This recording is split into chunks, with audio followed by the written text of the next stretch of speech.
Hey, welcome to the K-Max with the K-Man, and today we're going to be talking about repetitions, and this is a little introduction to the session to clarify a few things. And as you know, being someone who's an exercise professional or someone who trains, then you're going to be exposed to all different types of training methods and alternative overload techniques. And my next session is going to cover alternative overload techniques, and there's so many types of training methods and programs, but all of them involve sets of repetitions. A set is a group of repetitions, and if I go and do 10 push-ups, that's one set of 10 repetitions. If I do another set, that's two sets of 10 repetitions. So just some basic stuff to start with, but all these alternative overload techniques include repetitions, and how they perform will be dependent upon the claim that's attached to that training method. So you come across things such as giant sets and supersets and drop sets, and you come across things such as time under tension, and you come across as partial sets. So there's all these different overload techniques which I'm going to evaluate from a physiological point of view in the next K-Max. But today we're going to focus on the standard set of exercises that includes repetitions. And you're going to hear me mention different terms that come from the literature, or come from research, or come from the profession or the industry.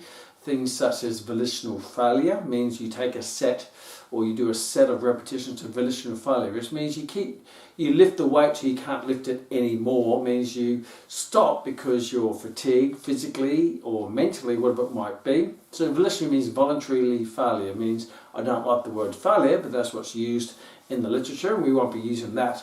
And I would suggest you don't use that with your clients. With your clients, I'd recommend you say, hey, let's put your best effort in, put your best set in, or do your best, or train to your potential rather than train to failure. Now, the term failure is not a word that I like to use. I like to, because I'm a positive type of guy. So train to your potential might be a better way to use it. And I also use things to train. I talk about training to fatigue. Do a set to fatigue, which means you can't do any more, whether that be physiological, means your muscles can't physically lift anymore, or psychological, because you don't want to lift anymore because it's uncomfortable, or for whatever other reason that might be. So I just want to clarify a few things before you get into the full session. So whether it be volitional failure or training to fatigue, basically that means training to your potential, or putting your best effort in, which means you're going to your physical barrier or your mental barrier to that, hey, that's as much as I can do, and anything more than that, then I don't really want to go down that path because I might get injured, or I physically can't do it, or I mentally just don't want to do it, whatever the case be. So enjoy the session, take lots out of it, and go and apply it to your clients in a very positive way, because that's how we roll here at Max. We're positive as you would be as an exercise professional. What is the magic number? How many repetitions in strength training should I do to get maximal muscle growth, or maximal muscle tone, or maximal strength or power? A great question, and the question can be very much debated by various experts in the profession. Now, I've been doing this for a long time, and I've come across lots of different philosophies in training and programs, and what reps you should do and how many sets you should do. But today we're going to focus on repetitions. Now, for those, repetitions is how many repetitions you do. So if I hop down on the ground and do 15 push-ups, I've done 15 repetitions. So let's start with the simple things. And I'll go into the science of it, the physiology of repetitions. But to start with, I just want to work on the basic principles of the purpose of repetitions and numbers, and how you can use them to get the best out of your training session. First rule is, don't be defined or limited by a number. So results aren't in a number. It's what you put in the numbers that determine the results. And how what we put in it is determined by obviously our effort and the load and the intensity that's in that particular set of repetitions. But you will also hear, hey, if you want to get maximal power, you have to do 1 to 3 repetitions. And if to get maximal strength, you need to do 4 to 6 repetitions. And if you want muscle hypertrophy or muscle gain or muscle size, you need to do 8 to 12. And if you want toning, then you have to go 12 up to 20. Well, there's a question there, which if you haven't sort of identified, is what happened to 7 Seven's not in the equation. And I see these in lots of different journals and books and magazines and different articles. But yeah, 4 to 6, 8 to 12, 7. What if you get 7? If you do 7, you get no results. Hey, if you want muscle size, and you go over 12, you do 13, do you stop getting muscle size? Look, I'm being a little bit sarcastic. 1 to 3, getting powerful. Yes, 4 now, putting on, I'm getting strong now I'm getting strong. 7, get through that little zone of 7 because you get nothing in 7. They go at 8 now, putting on muscle size, and now I'm on 13, now I'm toning up. And so, yes, a little sarcasm in there in my voice, as you probably haven't felt that. However, I do find people will get numbers and they'll say you have to do this and you have to do this and you have to do this. And so let's have a look at what you have to do, because everybody is different and everybody is training for different reasons and different goals. Now, a couple other things you can use numbers. Numbers are a useful tool as a target to break or a barrier to go through, not as a number to stop or a number to limit. And I used to see a lot in my younger days, and people would go into the gym and they go 1, 2, 4, 5, 6, 7, 8, 9, 10. And they stop. And I say, why'd you stop? It says, because on the card it says 10. So I had to stop at 10. But you can obviously see they can go way past 10, which means they have more strength or endurance to do more than that, or they can do a lot more weight for that repetitions. So really they're only using a smaller percentage of their potential or absolute intensity, or what we call relative intensity. I'll talk more a bit about that. It means they're only using a small proportion of their potential because they stopped at 10. But why would you stop at 10? Why would you stop at 10 push-ups if you can do 15? And if you stop at 10 and you can do 20, will you get better if you just stop at 10? And the short answer to that is no, because if you want to improve, then you need to push those limitations or those barriers within the safety zone of your individual circumstance. And obviously some of us have injuries and some maybe some conditions that we need to be aware of, depending on whether it's really high blood pressure or osteoarthritis or some form of injury. For example, I had a training session yesterday with one of my students, and he said, how hard do you want to train today out of 10? 10 is to absolute failure, that you can't do another repetition. 1 just means you're basically doing nothing. I said, I like to train around about 8. It's not because my muscles can't do more, because they can, but my joints tend to speak to me and say, hey, don't go any further than this, because if I go further than this, you're going to aggravate the joint and inflame the joint while training to push the muscle. So the number one rule as an exercise professional is to not hurt your client. So you've got to make sure your repetitions are in a nice safety zone that's going to give them a result that's comfortable for them, that they enjoy, but doesn't break them. You want to push them, but not necessarily drive them into the ground. And I've been guilty of that in my younger days, trained to absolute intensity, volitional failure, and I find that, yes, I enjoyed it. I'm paying for it now because some of my joints are pretty well worn out since then, and I also lost lots of clients because I train them at an intensity that they're not comfortable with. It's like if you're comfortable driving your car at 60 kilometers an hour, and all of a sudden I say, hey, let me take you for a drive, this is how you should drive it, and I drive at 160 kilometers an hour around the suburbs, you're in the corner, you're on the passenger seat going, oh, you're crazy, you're a bloody crazy driver. Even though I might be good enough to do that without crashing, but I understand the faster I drive, the more likelihood I'm going to crash, because if something happens, I have less time to adapt or swerve or turn or brake. And I'm going to make you panic, and you're just not going to want to go driving with me again. So even though you may like to drive at an unsafe 160 kilometers an hour, your clients may not like that. Therefore, they'll go for one drive with you, you're scared the living daylights out of them, and they'll never come back.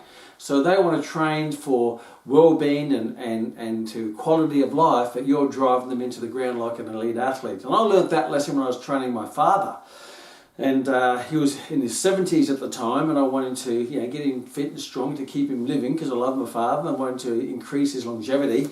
And I started bringing him in the gym, and I started pushing him a bit, and then he stopped coming. And I said, how come you stopped coming? He says, well, you said to me that strength training would improve my quality of life, but every time I train with you I can barely get out of bed 3 days after, and it's interfering with my golf because I'm always sore after training, which means I was training him at too high intensity.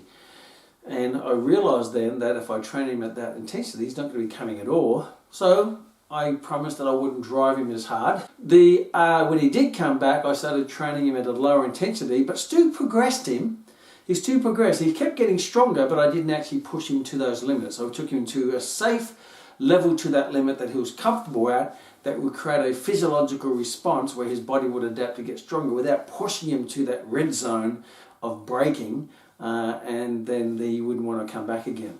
So repetitions, again, it's not how many reps you do, it's what you put into them. But first of all, if I say repetitions or RM, repetition max, repetition maximus means you do the repetitions using a load, a maximal load for those repetitions. Which means if I say, let's do 10 RM, 10 repetition maximum, that basically means I adapt the load, whether it be a squat or a bench press, what it might be, and I virtually fail at, or I come to fatigue at number 10, where I can't really do 11, and that is a 10 RM set, which means I can't do 11, and if I did, I really have to push myself, but I may not want to push myself that hard.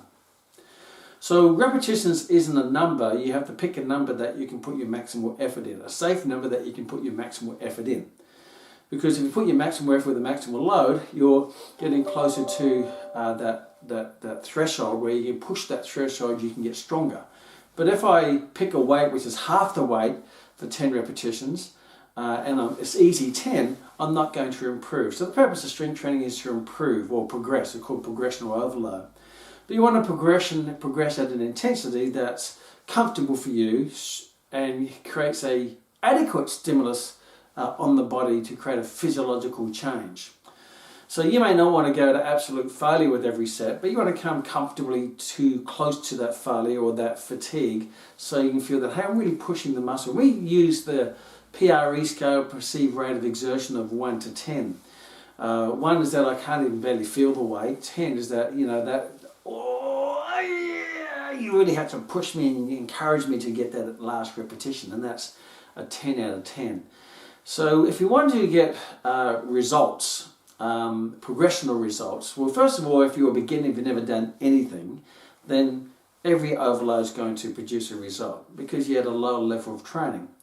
But as you progress, when you first start training, you may want to start at an intensity level, a PRE scale of anywhere between maybe 5 or 6, just to get used to the exercise and get comfortable with it. And then as you get more comfortable with it and adapted to it, then you may want to start training at maybe a 7 to 8. And a 7 to 8 is going to, you're going to get a physiological response. And then if you really want to sort of start to pushing it, you may want to go up to around about an 8 to a 9, and that's really starting to push those boundaries. And obviously, the few people who train at a 10. Now, people who train at a 10 are people who are just obsessed with training, they're elite bodybuilders or elite athletes or powerlifters, and they go, yes, push it, they psych themselves up, get the smelling salts, and that may not be your thing because that's not what you're training for. You're not training to get peak performance or peak physiological performance. You may want to just train to improve your quality of life and improve yourself at your recreational sport, or your sporters may not be dependent upon that high level of intensity.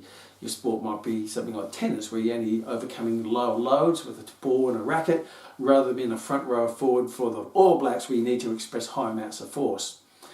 So let's have a closer look and dissect what repetitions really represent. And what they basically represent is you're controlling the time that your muscles are under load. Because obviously the higher the repetitions, the longer the time that your muscle is under load. So the higher the repetitions, to be able to endure that longer period of time, because you have to count more higher repetitions, then the load is going to have to come down to be able to keep shifting that load.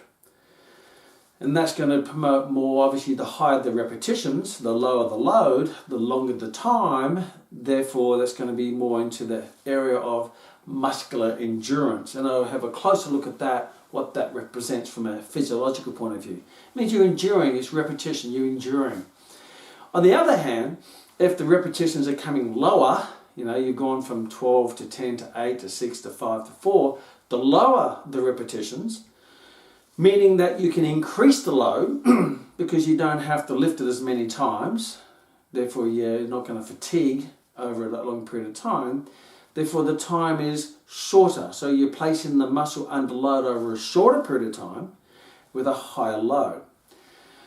So basically, when it comes to intensity, a lot of people see intensity of two different things. There's two ways to look at it. There's the scientific ways, which is what we call intensity in weight training is a measurement of your MVC. Means maximal voluntary contraction, which is the maximal amount of force my muscle can generate in one contraction.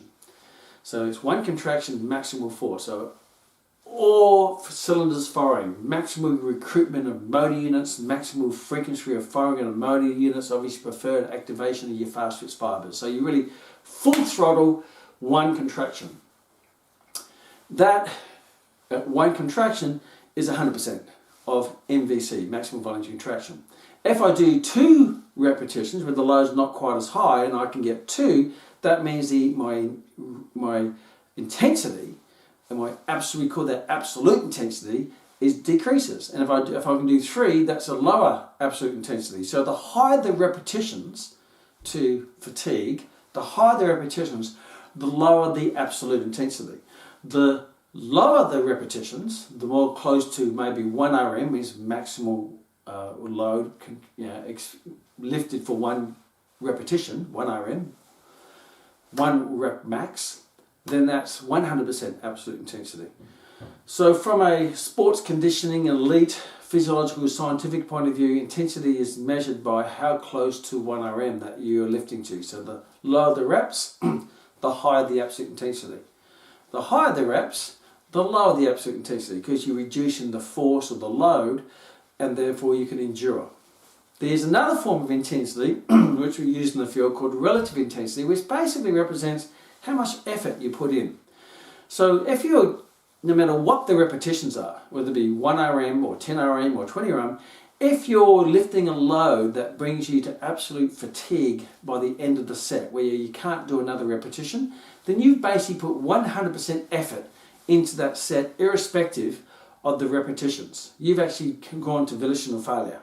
That means you fatigued. So that's 100% intensity. We call that relative intensity, means it's relative to the effort, not necessarily relative to your MVC, maximum voluntary contraction.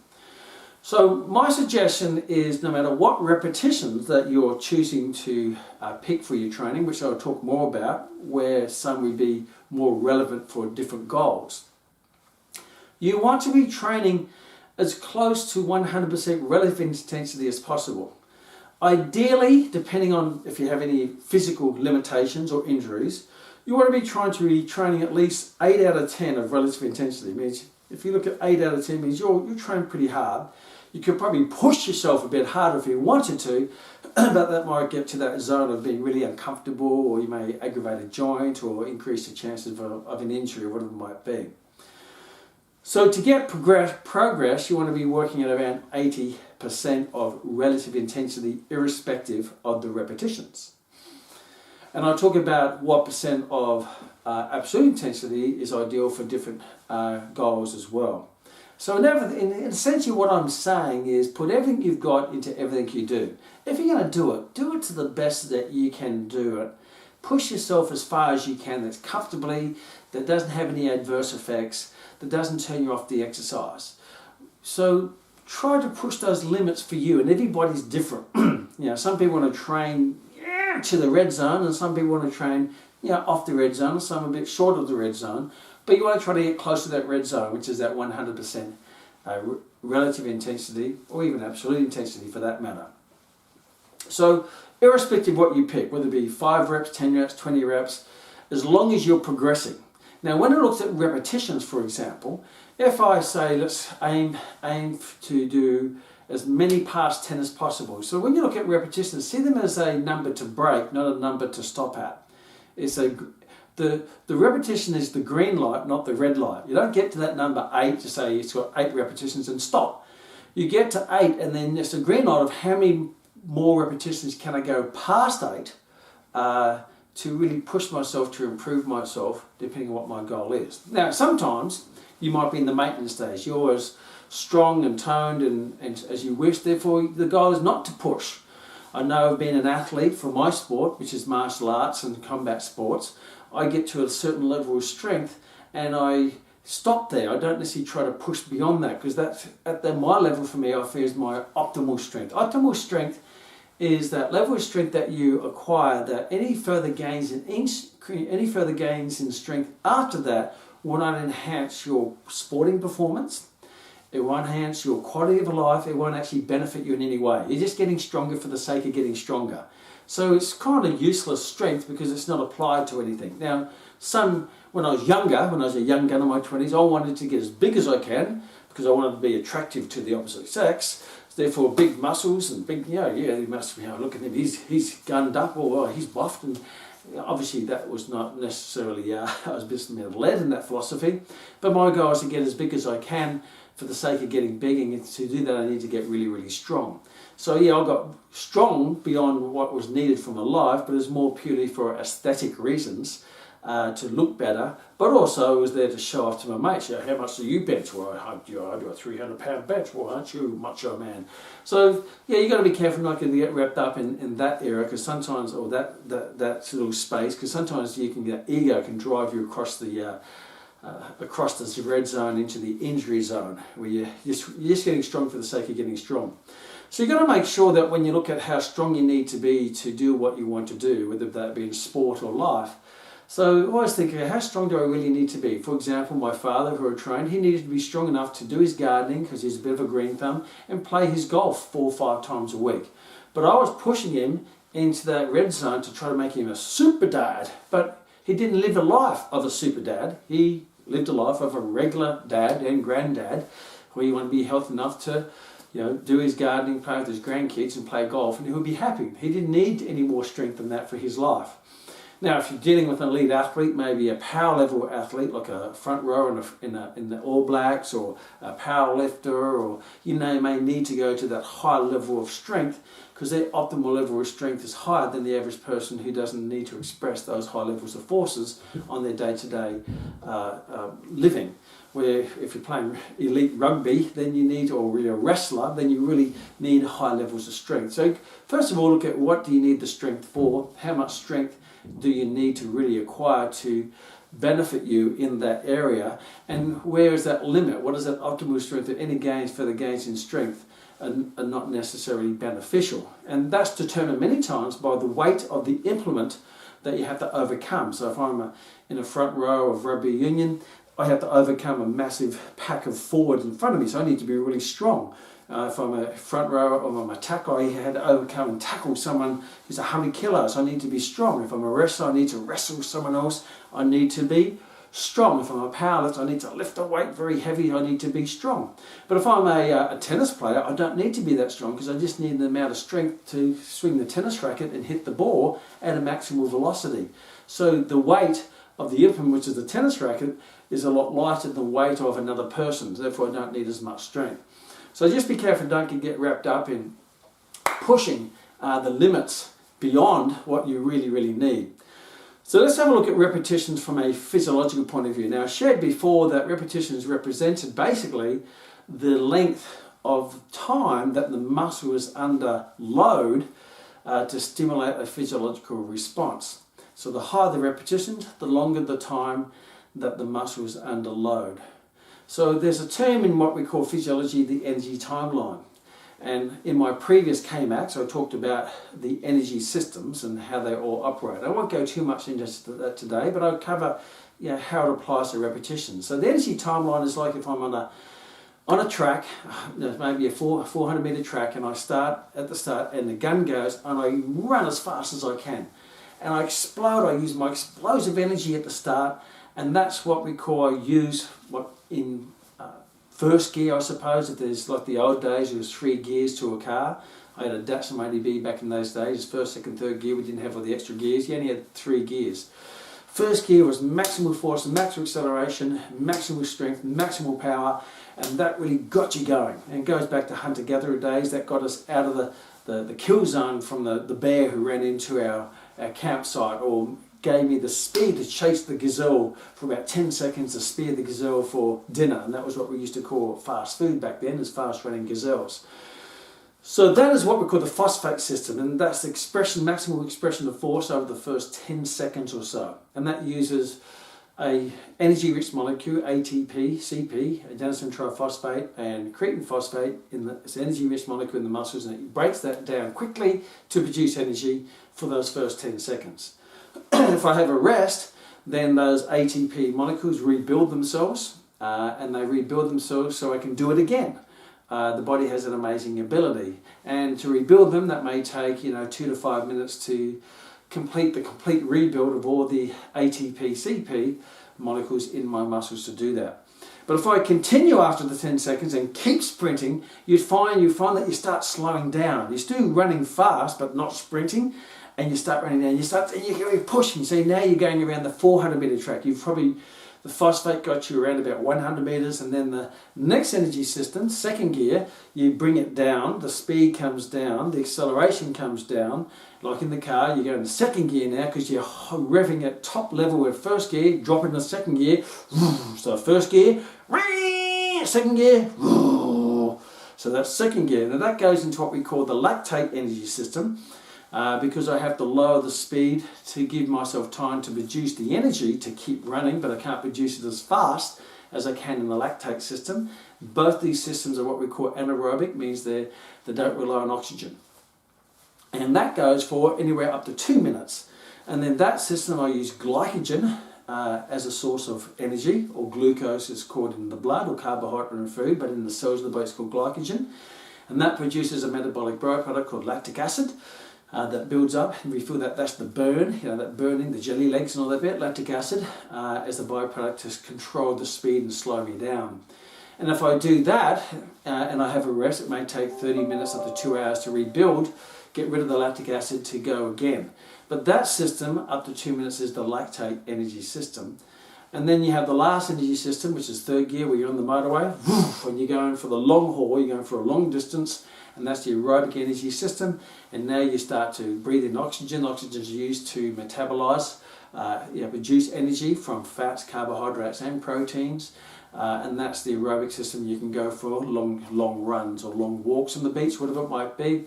The byproduct is carbon dioxide, you breathe out, and H2O.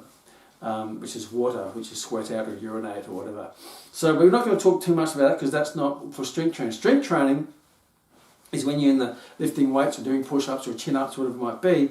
That's where you're more in the anaerobic energy systems, the phosphate and the lactate. So this is just for good general knowledge for you to understand it, and obviously elite conditioners may start to use this more in detail. So if you look at repetition 1, repetition 2, repetition 3, and then the time frame it takes to do rep 1 and rep 2 and rep 3, it'll probably take up to 10 seconds, and you'll probably get around 5 repetitions. So the first 5 repetitions of a maximal force, they'll take you 10 seconds. So if you're doing 1 to 5 RM, you're really using the phosphate energy system to produce energy anaerobically through ATP and CP, adenosine triphosphate and creatine phosphate, to produce energy quickly and powerfully to lift that load. The other factor is that at that start, because you're lifting a high load, high level of force being generated at a short period of time, then you're also pre-activating what we call fast-twitch muscle fibers. Now you have basically 3 types of muscle fibers in the body. There are more and more subdivisions, but category there's 3. There's fast twitch, or what we call FG, fast glycolytic. Then you have FOG, fast oxidative glycolytic, and then you have slow twitch. So the fast twitch muscle fibers are more activated during high force, quick movements. So when you're lifting a heavy load, low repetitions, 1 to 5, you really are tapping into those fast twitch muscle fibers. Generally, they're mostly activated at loads of 80% of 1 RM, or 80% of maximal voluntary contraction, which means that's around about up to 6 repetitions, 5 or 6 repetitions. You're really preferentially activating those fast twitch muscle fibers. When you go on to repetition 6, 7, 8, 9, now that time frame is going past the 10 seconds more into the lactate energy system. So now in that energy system, you start to tap into glycogen as a source of energy. That's why when you start to do high repetitions, you start to get that burning sensation, because that's the byproduct of using glycogen without oxygen, which is called anaerobic glycolysis, and you get that byproduct of lactic acid that builds up, and that's that burning sensation. So a lot of people think that burning sensation is splitting muscle fibers, building muscle, but actually all it is the byproduct of using glycogen as a source of energy in the lactate energy system. And the more you go down the energy timeline, the more you're going away from activating the fast twitch fibers and going more into the fast oxidative glycolytic fibers, or the intermediate fibers. And if you keep going, you go into the slow twitch muscle fibers. So that's the span of the application of repetitions, which represents the time under tension or time under load, and where it applies in physiology. So where's the best place to get the result? Well, everything's going to give you a result. Now, the closer you go to 1 RM, you're now going to put the body under high levels of force, high levels of stress. And obviously what comes with that, it's like driving your car at 100%. That's going to have a risk attached to it. Now, you have to be able to justify the risk return. You can get a return in all of these. But obviously, maybe down this end, that 1 repetitions to 5 repetitions to volitional failure or to fatigue, then that's not justifiable for most of us mere mortals who are just training for quality of life, training for well-being, or training for a sport that doesn't require massive levels of strength. For example, I do martial arts, and there's no stage I need to do a 1 RM punch. They're just fast. There's no justification for me to put my body under that extreme stress with the risk of injuring it that will actually stop me from doing what I'm training for. And like my training when I was training my father, it was stopping him from experiencing what I wanted to experience, which is more quality of life in his garden and playing golf.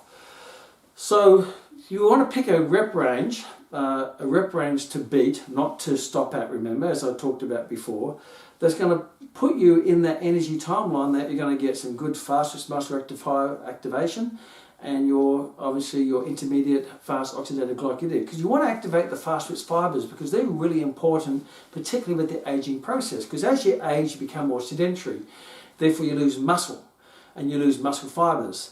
That's what's called atrophy or sarcopenia, which is the loss of muscle with age.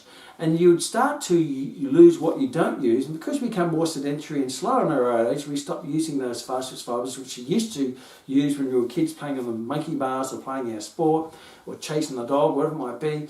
So we start to preferentially lose those fast twitch muscle fibers. So the challenge with that is, as I get older, I get osteoporosis or osteopenia, which is the loss of bone mineral density with age. And if I fall over, I become more brittle. But I want to maintain, what stops me from falling over is my fast twitch muscle fibers that catch me to fall. And also doing the more high intense type training will also have a greater effect on building your bone mineral density. So my point being, you want to be training with a rep range which is lower and safe, and progressive. So there's no magic number. Don't think, I have to do 6. 6 is the magic. No, it's not. It's what you put into 6 or 7 or 8 or 9 and 10. So my suggestion is start from a safety zone. Start with anything above double figures. So you adapt the weight. Now, if you can't adapt the weight, if you're doing push-ups, you only do 5, well, you can't take an arm off or a leg off to reduce the weight. But you just do your 5, and then you try to get 6, and try to do 7, and try to get 9, and try to get 10, and do as many as you can. In the weight training room, you can lower the load to a weight which is less, so you can really control the weight to control the repetitions. So my suggestion is to pick a rep range, maybe double figures. Pick 10, for example. So I'm going to do at least 10, and I'm going to do, when you go into it, don't think 10. Think, I'm going to do as many as I can. I'm going to keep going until I can't do any more. And if that by happens takes you past 10 to 11 to 12 to 13 to 14 to 15 to 16, that's fantastic. And you keep building up the numbers. But when you keep building the numbers, you may find, well, once I can do more than 15, then what I'm going to do is I'm going to increase the weight to keep me, because if I go down 15, now remember I'm going further down the energy timeline, which is taking me away from fast twitch muscle activation, increase bone mineral density, increase in muscle, increase in metabolism, because a lot of that is done down at this end of the energy timeline rather than the aerobic end. This then creates great physiological muscular changes in bone, muscle, tendon, and joint down this end. But if you go too far down this end, that will actually cause a stress and it can be detrimental. So that safe zone to start with might be 10 and above. Now, if you're training for a sport that needs high levels of strength, high levels of fast twitch muscle activation, then you may say, I'm going to bring it down into the 8s and the 6s. And if I really go down to competing in a sport such as powerlifting, or a front row in the All Blacks where it's maximum force for 1 RM, push, look, like this, then you may be able to justify over time with correct guidance and training to bring you down to the 1 RMs, 2 RMs and 3 RMs to develop that maximum strength in a short period of time. But most of us don't need that because doing my gardening or pushing the wheelbarrow or picking up a box or playing with the kids doesn't require those high levels of strength, and therefore I don't need to go to that high level of risk of injuring myself in that zone. So whatever repetitions, pick a weight that's comfortable for you, doesn't aggravate the joints. Remember, the goal of training is to train the muscles while protecting the joints. And when you get to my vintage, I'm now approaching, I'm in the second half of 50, approaching 60, then I have lots of joints challenges, but I still recognise that it's really important to do my strength training, and I tend to pick repetitions anywhere between 8 and above, and if it's 7, that's fine. I push to 8, push to 9, push to 10. Once I get up to around 15, then I might increase the weight, and then I get to a level of strength that I feel, okay, that's good for my life. I don't need to push the boundaries too much, I don't need to push the chances. I don't need to be super strong anymore for my life because my life is, I'm still physical, I'm an internet level athlete, but I'm not in a higher power based type sport or activity or life. So whatever repetitions you pick, it doesn't matter. Just do something and keep doing it. When the repetitions get higher, maybe over 15, then put the load up and they'll drop you down to 10, 11 or whatever, and then increase the repetitions. So try to always do more repetitions, and when you get to a certain number, maybe 15, then that's the trigger or the goal or the sign to put the weight up. Now that weight goes up, and then you approach the set again by doing as many as you can. Don't think of a number, just do as many as you can. If you get 7, fantastic. If you get 9, great. If you get 11, and the next week I aim for 12, the next week I aim for 13. And then when I get to 15, I put the weight up again. Now, you may work between 10 and 15, you may work between 6 and 10, you may work between 1 and 5 if you're more of a powerlifter type thing. If you're more strength orientated, you might. And really, when it comes to strength and power and muscle size, they're all pretty much the same. It's just that power is the expression of force in a short period of time, and that's also strength. Strength and power are pretty much the same thing. What's interesting is people will give a name attached to a rep range, whether it be hypertrophy. So we do know that when you first do strength training, your strength increases dramatically if you haven't done it before. And most of those increases in strength are through neurological adaptations, which means your muscles work out how to activate more of what it's got, more muscle fibers, in more motor units. They fire them at a faster rate, they increase their frequency of firing, and you'll get all these other neurological adaptations of preferred activation of your fast twitch muscle fibers, so you get strong really quickly.